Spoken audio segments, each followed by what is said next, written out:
네, 하나님의 은총이 오늘도 하나님 앞에 예배하러 나오신 여러분 가운데 충만하시기를 축복합니다. 네. 아멘을 제일 크게 하시는 분이 제일 은혜를 많이 받습니다. 네, 지금은 늦었어요. 아까 크게 했어야 됐어요. 예. 자, 오늘 우리가 읽은 이 본문은 예수님의 그 고난 주간이죠. 예수님이 예루살렘에 입성하신 이후에 화요일쯤에 있었던 사건입니다. 아무리 읽어도 이상한 그런 내용이죠. 베다니, 예수님이 예루살렘 입성하셨는데 주무시는 것은 베다니에서 주무셨어요. 베다니는 예루살렘에서 한 3km 정도 좀 내려가면은 있어요. 그러니까 3km 오면 그때 당시는 뭐 충분히 왔다 갔다 걸어 다닐 수 있는 거리죠. 근데 오늘 사건이 있었던 그날 예수님이 아침 일찍 새벽 일찍이 베다니의 그 나사로의 집에서 주무셨던 것 같은데 일어나셔가지고 이제 예루살렘으로 올라가시는데 시장하셨던 것 같아요. 여러분도 아시다시피 나사로가 굉장히 가난하잖아요, 그죠? 그러니까 아무래도 뭐 대접할 것도 변변치 않았을 거고 예수님이 또 부담 주기 싫어서 그러신지는 모르겠는데 하여튼 아침 일찍 식사를 안 하시고 걸어오시는데 시장하셔가지고 마침 무화과 나무가 보이길래 혹시라도 열매가 있을까 싶어서 가보니까 잎은 풍성한데 열매가 하나도 없는 거예요. 그래가지고 예수님이 화가 나셨던지 네가 영원토록 이 열매를 맺지 못하리라. 예수님의 성품하고 전혀 안 맞는 저주죠. 근데 그 마가복음 11장 13절에 보면은 이런 추가 설명이 되어 있어요. 아직 무화과가 때가 아니더라 이런 설명이 있어요. 그러면 더 이상한 거예요. 무화과가 열매를 맺을 때가 아닌데 예수님이 열매를 요구하셨고 열매가 없으니까 화가 나셔서 저주하셨다. 이거 도무지 잘 이해가 되지 않는 그런 사건입니다. 왜 예수님이 무화과 나무를 저주하셨을까? 이건 아무래도 예수님이 제자들에게 교훈을 주시려고 뭔가 메시지를 주시려고 의도적으로 상황을 만드신 것이다 이렇게밖에 볼 수가 없어요. 그죠? 지금 뭔가 예수님이 제자들에게 뭔가 메시지를 주시려고 의도적으로 그런 상황을 만드셨다. 그렇게 보여집니다. 여러분도 아시다시피 무화과 나무는 이스라엘을 상징하는 나무예요. 근데 지금 예수님이 저주하신 그 무화과나무 상태가 어떤 상태냐 그러면은 이파리는 풍성한데 열매가 없어요. 이건 마치 무엇을 지금 보여주냐 그러면 그때 당시 이스라엘의 상황을 보여주는 것이라고 생각되어집니다. 그러니까 지금 이스라엘이 이파리는 풍성한데 다시 말해서 겉으로 볼 때는 뭔가 이렇게 하나님을 잘 섬기는 것처럼 이렇게 보여요. 뭐 성전 제사도 열심히 드리고 또 뭐 이렇게 율법에 따라 열심히 생활하는 것처럼 이렇게 보이지만 그러나 정작 하나님이 요구하시는 열매가 이스라엘 가운데 없었던 것이죠. 그래서 이 사건은 통해서 예수님은 그 열매가 없는 이스라엘에 대해서 하나님의 엄중한 심판이 있을 것이라는 것을 일종 예언적으로 이렇게 어떤 사건을 통해서 보여주신 것이다. 이렇게 보여집니다. 여러분 이 사건 있기 전에 어떤 사건이 있습니까? 예수님이 성전에 예루살렘에 입성하셔가지고 성전에 들어가셨는데 성전이 난장판이었죠. 막 장사치들로 막 정신없고 예수님이 화가 나셔가지고 다 둘러엎어 버리시죠. 그리고 성전은 만민의 기도하는 집이다. 아버지의 집을 장사하는 소굴로 강도들의 소굴로 만들지 마라. 그 사건 하나만 보더라도 그때 당시 이스라엘이 영적으로 얼마나 부패해 있었는지 그때 지도층들이 얼마나 사사로운 이익을 챙기고 그랬는지 얼마나 이렇게 타락했는지를 단면적으로 보여주는 거죠. 겉으로는 하나님을 잘 섬기는 것처럼 보이지만 이파리는 풍성하지만 하나님이 원하시는 열매는 찾아볼 수 없는 이스라엘을 향한 어떤 하나님의 심판을 보여주는 그런 일종의 사건이다. 그렇게 보여집니다. 자, 오늘 근데 제가 여러분들과 함께 살펴보고자 하는 것은 이 사건 속에 한 가지 더 중요한 교훈이 있어요. 좀 그걸 좀 살펴보려고 합니다. 이 예수님께서 무화과를 저주하신 이 사건 속에는 또 다른 교훈이 하나 들어있는데 그것은 바로 뭐냐 그러면 믿음에 대한 교훈이에요. 믿음에 대한 교훈. 제자들이 묻죠. 굉장히 놀라운 사건이 일어나서 예수님이 말씀하시자마자 바로 말라버리니까 근데 다른 복음서에 보면 바로 마른 것이 아니라 예수님이 아침에 말씀하셨는데 이제 사역을 다 끝나고 집으로 돌아갈 때 보니까 말라 있는 거예요. 근데 어느 것이 맞는 건지는 모르겠지만 어쨌든 예수님 말씀하신 대로 말랐어요. 그걸 보고 제자들이 놀라가지고 무화과 나무가 어떻게 해서 말랐습니까? 라고 제자들이 묻죠. 그때 예수님이 이렇게 대답하시죠. 그게 이제 21절에 기록되어 있습니다. 예수께서 대답하여 이르시되 내가 진실로 너희에게 이르노니 만일 너희가 믿음이 있고 의심하지 아니하면 이 무화과 나무에게 된 이런 일만 할 뿐 아니라 이 산더러 들려 바다에 던져지라 하여도 될 것이다.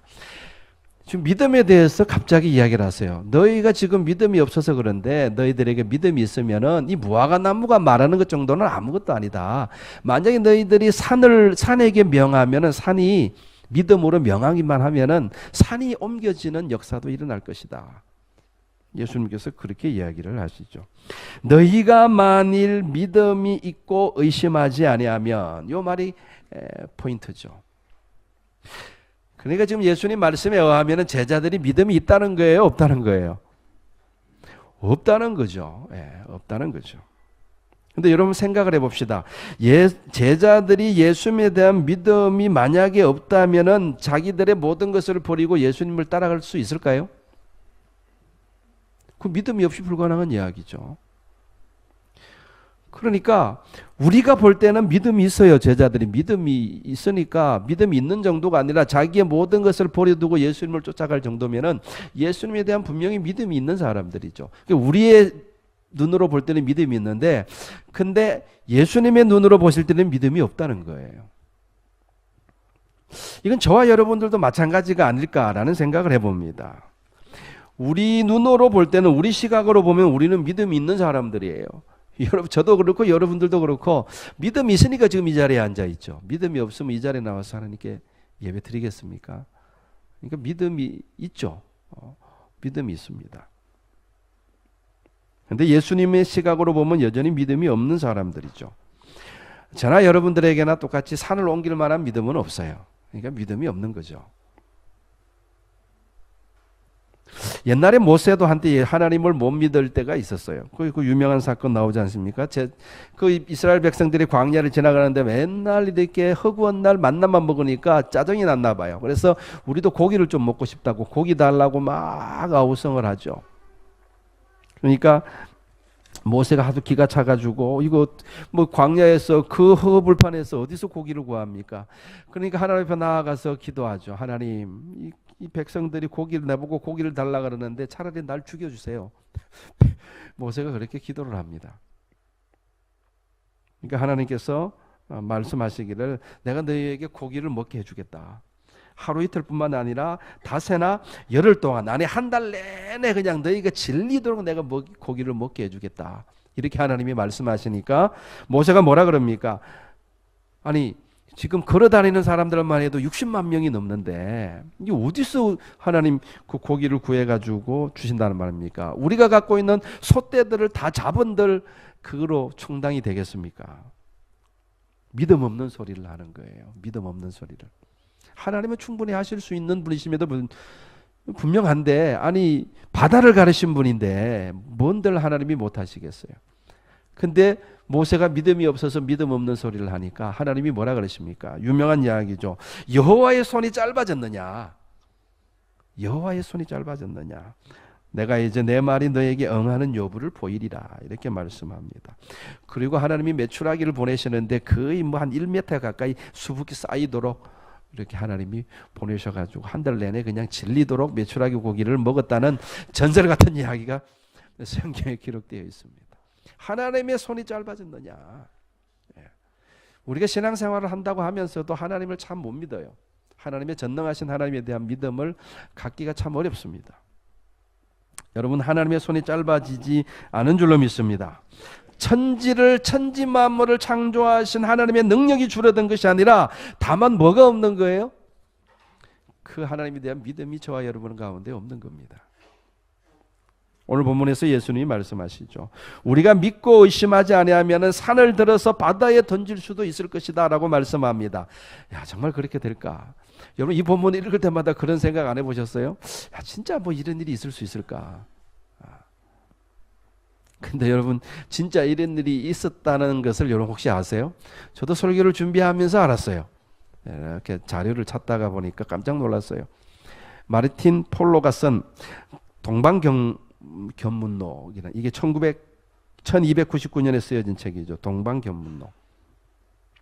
실제로 그런 이야기가 기록되어 있어요. 거기 서아시아 편에 보면은 29장, 30장 그 근간에 보면은 그 사건이 기록되어 있는데 그 내용은 이런 내용입니다. 한번 좀 들어보신 분도 있을지 모르겠어요. 그때 당시 이제 그 바그다드, 그때 당시는 발다크라 그랬는데 바그다드를 통치하던 칼리프가 이게 이슬람을 믿는 사람이잖아요. 그러니까 근데 그 바그다드에 그 기독교인들이 있었어요. 근데 이게 눈에 가시 같은 거예요. 이거 어떻게 하든 이슬람교를 개종을 시키든가 아니면 이거 어떻게 없애버려야 될 텐데 이거 뭘 어떻게 하나, 이거 어떻게 하나 고민을 하다가 성경의 마태복음 17장 그 20절에 이 말씀을 발견한 거예요. 너희가 만일 믿음이 한 겨자씨만한 믿음만 있더라도 이 산을 명하여 여기서 저기로 옮기라 하여도 옮겨질 것이요. 이 구절을 발견하고 됐다. 이거다. 그러면서 모든 기독교인들을 모아놓고 말하는 거예요. 너희는 이 복음서의 말이 사실이라고 믿느냐? 다그치는 거예요. 그러니까 모여있는 기독교인들이 믿는다. 그러니까 그래? 그럼 이것이 사실이라는 것을 증명해봐라. 내가 너희들에게 열흘이라는 기간을 내가 줄 테니까 열흘 동안에 이게 사실이라는 것을 내한테 증명해라. 그런 숙제를 주는 거예요. 이거는 이제 뭐 거의 기독교인들 지금 없애버리려는 어떤 수작이죠. 이제 그러나 하여튼 그 이야기를 듣고 나왔는데 뭐 기독교인들이 모여가지고 대책을 논의해봤자 뾰족한 수가 없잖아요. 이거 어떡합니까? 그러니까 하나님께 기도할 수밖에 없죠. 네. 성경은 기록되어 있는데 설마 이런 일이 일어날 수 있겠느냐? 우리 믿을 수 없는 거죠. 그러니까 이걸 어떻게 해야 되냐? 이건 칼리프가 우리를 다 죽이려고 지금 하는 건데 이거 어떻게 해야 되냐? 기도하는데 한 7일쯤 됐나?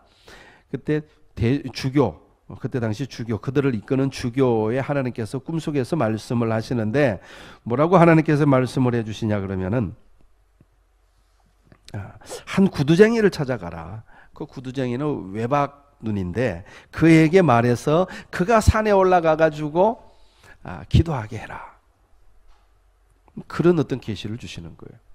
그래 그다음부터 그날 아침에 일어나 가지고 찾아보니까 진짜 그 도시에 외눈박이 구두쟁이가 있는 거예요.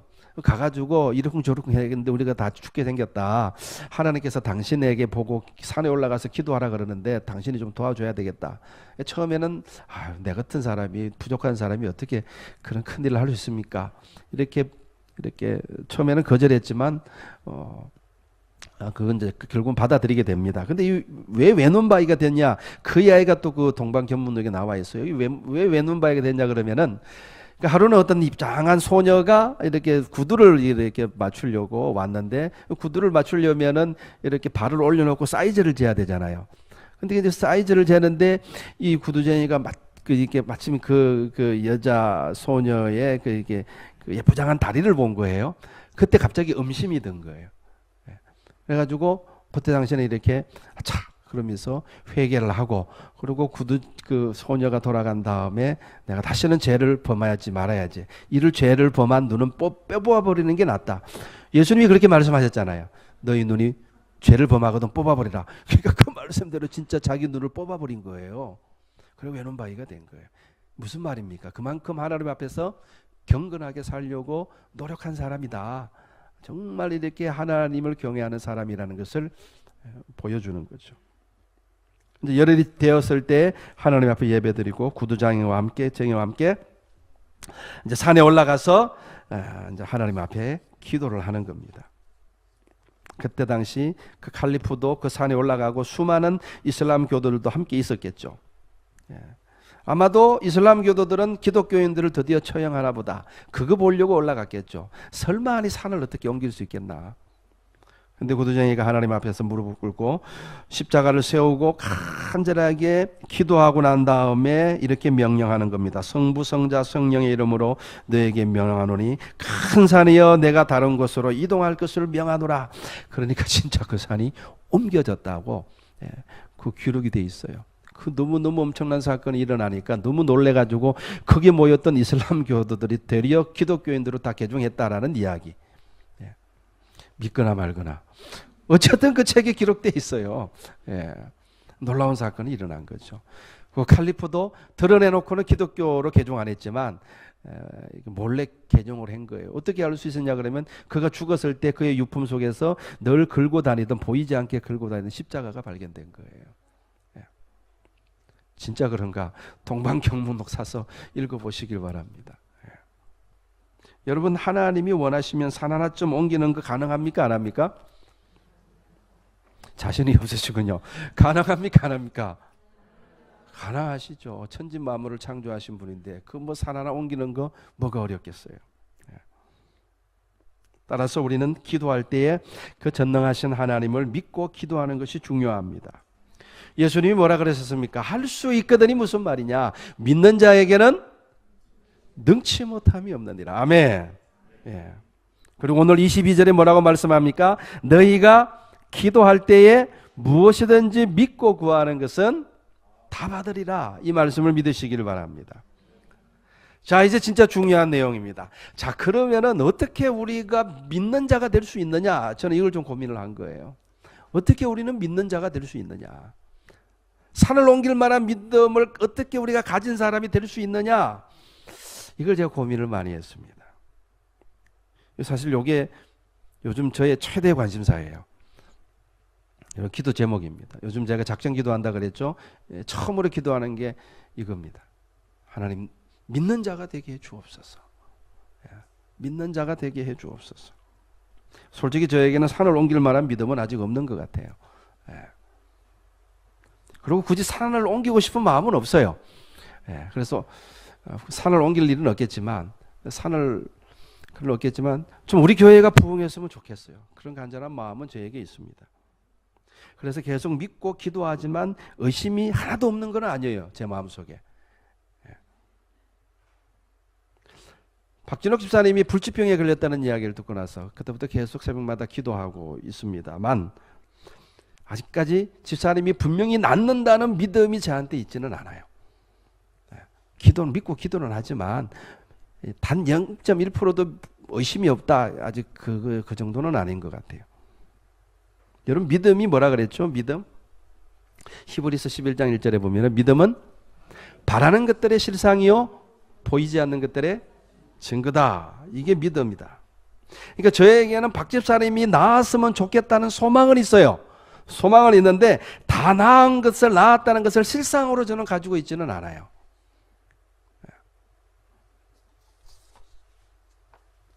베드로가 성전 문 앞에 앉아서 구걸하고 있던 안전뱅이를 봤을 때 그 안전뱅이가 분명히 일어설 것에 대한 실상을 가지고 있었기 때문에 선포할 수 있었겠죠. 예수 그리스도를 명하노니 일어나 걸으라. 그렇게 외칠 수 있었겠죠. 여러분 만약에 베드로가 내가 과연 이렇게 명령한다고 이 사람이 일어날 수 있을까? 여러분 이런 마음이었다면 외칠 수 있었을까요? 못 외칠까요? 못 외치죠. 사람은 절대 그 정도 가지고는 외칠 수가 없습니다. 그러다가 만약에 못 일어나면 그 사기꾼이 되는데요. 그 정도 갖고는 믿음이 아닌 거예요. 믿음이라는 것은 오늘 예수님이 본문에서 말씀하시는 이 믿음, 히브리서에서 말하는 그 믿음이라는 것은 내가 실상으로 가지고 있는 것을 믿음이라 그러는 거예요. 실상으로 가지고 있는 것. 베드로에게는 그 믿음이 있었기 때문에 분명히 낫는다는 걸 실상으로 가지고 있었기 때문에 자신 있게 외칠 수가 있었던 것이죠. 이 베드로를 보고 너무 놀라가지고 명령하는데 즉시 일어나니까 사람들이 보고 너무 놀라고 기겁을 하죠. 그러면서 베드로에게 막 이렇게 너무 놀라가지고 쳐다보니까 베드로가 뭐라 그럽니까? 이스라엘 사람들아 이 일을 왜 놀랍게 여기느냐? 우리 개인의 권능과 경건으로 이 사람을 걷게 한 것처럼 왜 우리를 주목하느냐? 그렇게 말하면서 마지막에 뭐라고 말합니까? 예수로 말미암아 난 믿음이 너희 모든 사람 앞에서 이같이 완전히 낫게 하였느니라. 베드로가 그렇게 고백합니다. 베드로에게 뭐가 있었던 거예요? 믿음이 있었던 거예요. 이 사람이 분명히 낫는다는 것을 나았으면 좋겠다 그게 아니고 확실히 낫는다는 실상으로 그는 갖고 있었던 거예요. 이 믿음이 이 사람을 낫게 했다. 그것은 베드로 개인의 권능이 아니었죠. 다시 말해서 베드로 스스로 만들어낸 능력이 아니라 예수님이 베드로에게 주신 믿음이 있었던 거예요. 오늘날 우리에게도 그 믿음이 있어야지 우리는 살아계신 하나님의 증인들이 될 수 있는 줄로 믿습니다. 그 믿음이 있어야지 증인이 될 수가 있어요. 자, 그러면 그 믿음을 얻으려면 우리가 어떻게 해야 되느냐? 제가 두 가지만 말씀드리겠습니다. 이 두 가지가 가장 중요한 것 같아요. 이 제가 오늘 지금 말씀드리는 두 가지는 성경 전체를 제가 묵상하는 가운데 내려진 결론입니다. 어떻게 우리가 믿는 자가 될 수 있느냐, 믿음이 있는 사람이 될 수 있느냐, 이게 이제 제 고민인데, 두 가지. 첫 번째는 뭐냐 그러면은 나 자신을 버리고 온전히 내 안에 예수 그리스도께서 사시게 하여야 합니다. 이게 첫 번째 조건이에요. 우리가 믿음의 사람이 되려면 어떻게 해야 된다고요? 내 자신을 완전히 버리고 내 안에 그리스도께서 사시게 해야 돼요. 바울이 그렇게 고백하죠. 내가 그리스도와 함께 십자가에 못 박혔나니 그런즉 이제는 내가 산 것이 아니요 오직 내 안에 누가 사시는 것이라? 그리스도께서 사시는 것이라. 자기가 예수 그리스도를 그 다메섹으로 가는 길에서 예수 그리스도를 만나고 난 다음부터는 그때부터는 베드로는 자기는 죽었다는 거예요. 나는 이제 끝났고 나는 이제 죽었고 내 안에 그리스도께서 살고 계시다. 이게 돼야 됩니다. 우리가 믿음의 사람이 되려면 이게 돼야 돼요. 여러분, 믿음의 세계라는 것은요, 한마디로 말하면 하나님의 세계예요. 하나님의 세계. 여러분, 산을, 멀쩡히 서 있는 산을 말 한마디로 옮길 수 있는 세계는 인간의 세계입니까? 하나님의 세계입니까? 그건 하나님의 세계예요. 하나님만이 하실 수 있는 일이에요. 사람은 그거 못합니다. 그거는 하나님의 세계에서만 일어날 수 있는 일이에요. 따라서 우리 안에 하나님을 모시지 않으면은 우리는 하나님 차원의 일을 할 수가 없어요. 여러분들 병든 사람을 그 자리에서 말 한마디로 낫게 하는 것은 그건 사람 차원입니까? 하나님 차원입니까? 하나님 차원의 일이에요. 그런 일들이 가능하기 위해서는 나는 죽고 내 안에 그리스도께서 사셔야 돼요. 그게 안 되고는 어렵습니다. 예수님 뭐라고 말씀하십니까? 누구든지 나를 따라오려거든 자기를 부인하고 자기 십자가를 지고 나를 따를 것이니라 라고 말씀합니다. 그러니까 누구든지, 이 말은 자기를 부인하고 예수 그리스도를 주인으로 모시는 사람은 믿음의 세계에 발을 디딜 수 있다는 이야기예요. 주께서 하신 일을 할 수 있는 거예요. 나를 믿는 자는 내가 하는 일뿐만 아니라 나보다 더 큰 일도 행하리라. 주님 그렇게 말씀하셨죠. 이건 사실인 거예요. 자기 부인, 이것이 가장 중요한 조건입니다. 자기 부인, 나를 부인하고 내 안에 그리스도께서 사시는 것. 여러분, 그래서 신앙의 세계, 우린 지금 신앙생활하고 있잖아요. 이 신앙의 세계, 믿음의 세계라는 것은 많은 사람들이 내가 얼마나 더 노력하느냐의 차원으로 생각하는데, 사실은 그게 아니고 신앙의 세계라는 것은요, 내가 얼마나 더 노력하느냐의 차원이 아니고 내가 내 자신을 얼마나 더 부인할 수 있느냐의 차원인 거예요. 이걸 우리가 잘 알아야 됩니다. 내가 내 자신을 부인하지 않는 상태에서 아무리 노력한들 그거는 하나님과 상관없는 일이고 그걸 통해서는 하나님의 역사가 일어나지 않습니다.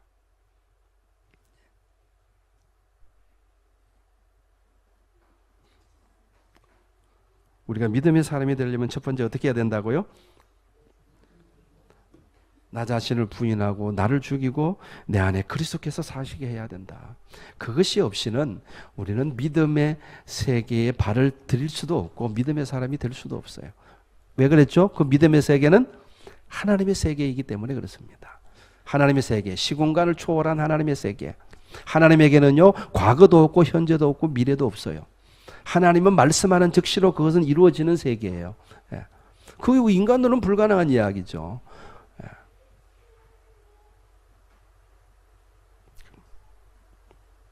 자, 두 번째로 우리가 믿음의 사람이 되려면 두 번째로 중요한 것은 우리가 간절히 기도해서 성령 충만을 받아야 됩니다. 아멘. 네. 마가의 다락방에 있던 120명의 성도들이 간절히 기도함으로 모두 다 성령의 충만함을 받게 되죠. 그때부터 그 제자들을 통해서 성령의 역사, 하나님의 살아계신 하나님의 능력의 역사가 나타나기 시작합니다. 그들이 간절히 기도했더라. 여러분 사도행전 1장에 보면 그렇게 말씀하고 있잖아요. 전혀 기도에 힘쓰더라. 이거 옛날 말인데 전혀 기도에 힘쓰니라. 이게 무슨 말입니까? 다른 거 다 제껴놓고 기도만 했다는 이야기예요. 예수님이 말씀하셨거든요. 너희는 하늘에서 능력을 덧입을 때까지 예루살렘 떠나지 말고 아무것도 할 생각하지 말고 기도해라. 그래서 그 예수님 말씀을 듣고 기도만 한 거예요. 그리고 성령을 구한 거예요. 하나님 성령님 나에게 임하여 우리 가운데 임하여 주옵소서. 그리고 마침내 그들 가운데 성령이 불같이 바람같이 그들 가운데 임하고 다 성령 충만을 받게 되고 드디어 믿음의 사람이 된 거예요. 믿는 자들이 된 거예요. 그래서 그 믿음을 가지고 세상에 나아가서 살아계신 하나님을 증거하는, 죽은 하나님이 아니라 지금도 살아계셔서 역사하시는 그 살아계신 하나님을 증거하는 그 증거가 있는 증인이 된 거예요. 아멘.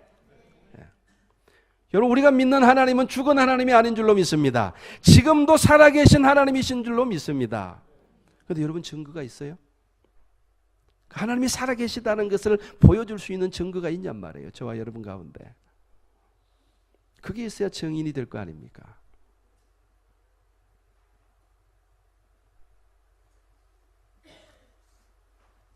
사도 바울은 내게 능력 주신 자 안에서 내가 모든 것을 할 수 있느니라라고 말했습니다. 우리 주님도 믿는 자에게는 능치 못함이 없느니라. 믿음이 곧 능력이라는 거죠. 그리고 예수님이 마가복음 끝부분에 보면 이렇게 말씀하시죠. 믿는 자에게는 이런 표적이 따르리니. 그리고 뭐라고 말씀합니까? 믿는 자들에게는 어떤 표적이 따른다고요? 저가 내 이름으로 귀신을 쫓아내며 새 방언을 말하며 뱀을 집으며 어떤 독을 마실지라도 해를 당하지 아니하고 병든 자에게 손을 얹은 적 나음을 얻으리라. 그리고 뒤에 말씀을 보면은 제자들이 이 말씀을 열심히 전하니까 예수님께서 이렇게 따르는 표적으로 그 말을 증거하니라. 증거, 증인이라는 그런 의미죠. 따르는 표적이 있어야죠.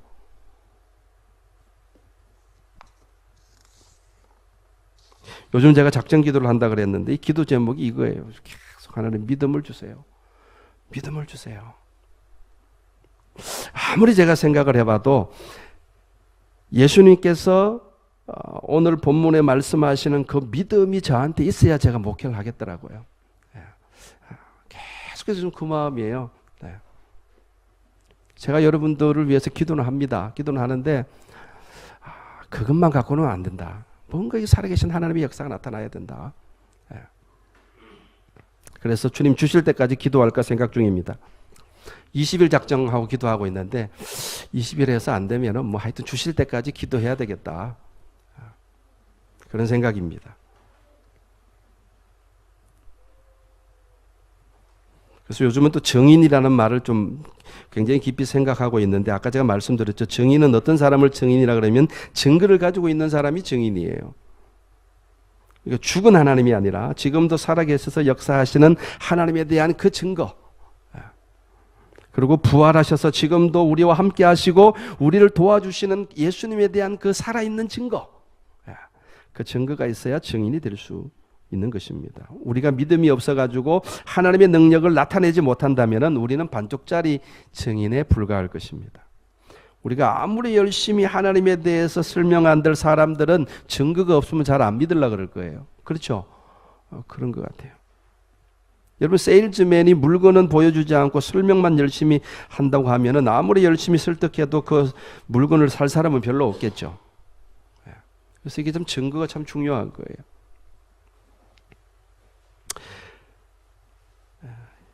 사랑하는 성도 여러분, 믿음으로 살아계신 하나님의 능력을 보여줄 수 있는 증인들이 다 될 수 있기를 축복합니다. 이것을 위해서는 계속 기도할 것이고 또 여러분들을 위해서도 기도하겠습니다. 저는 우리 말씀사랑교회가 입만 무성한 무화과나무처럼 말만 무성한 교회가 아니라 실제로 하나님이 역사하시는 그 증거가 있는 교회가 될 수 있기를 주님의 이름으로 축원합니다. 기도하겠습니다.